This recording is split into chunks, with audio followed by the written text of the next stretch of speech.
Hello everyone, welcome back to Multitalks. I'm your host Amy. Today we are talking about fast culture and slow living. And I have Calista here with me to share her thoughts and experiences. Hi Amy, I think this is something a lot of students can relate to.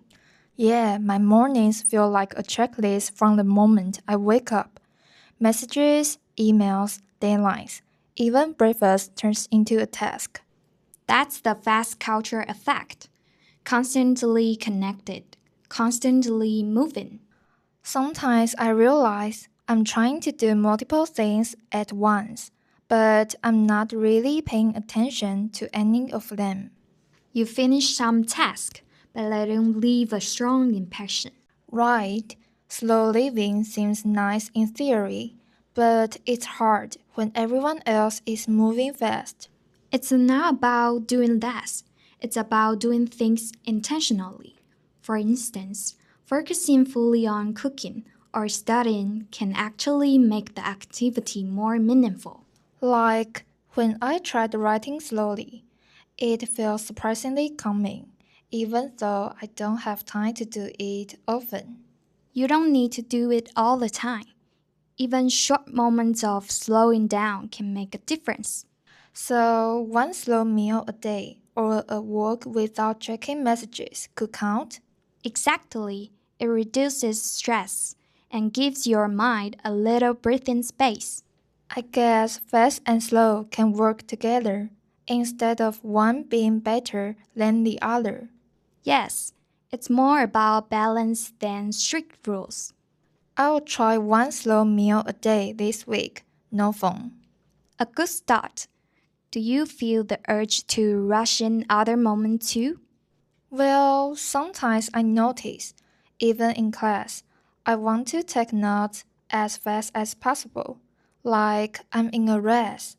That's common, but when you slow down, even for a few minutes, you observe more and actually remember it. That reminds me, last week I tried walking to the library without my phone. It felt longer, but I noticed things I usually miss, like flowers, people talking, the sound of my shoes on the pavement. Exactly. That awareness is part of slow living. It sounds so simple, but it feels almost rebellious in a culture where speed is valued. Many people are realizing that moving slower doesn't mean wasting time. It's about making time count. I also tried cooking without checking my phone. Normally, I'd be scrolling while chopping vegetables.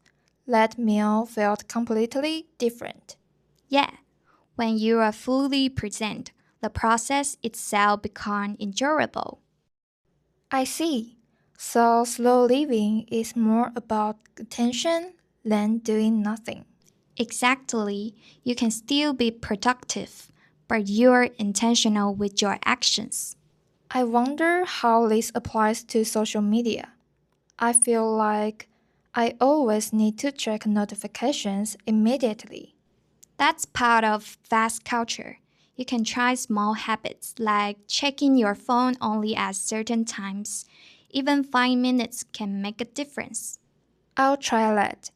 Maybe I can do one offline hour a day, just to focus on something without distractions. That's a good idea. It doesn't have to be long. The key is consistency. It's funny. I used to think being busy was a badge of honor.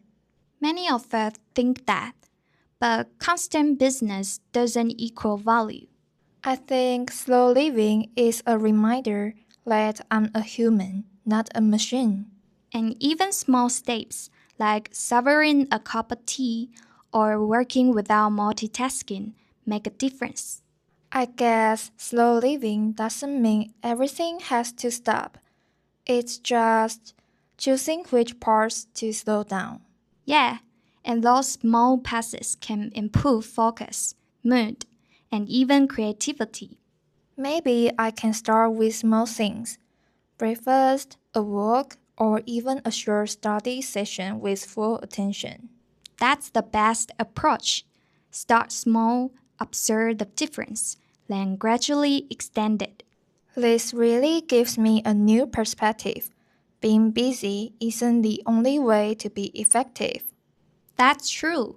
The quality of your attention matters as much as the quantity of tasks. Alright, let's go over some vocabulary from today's talk.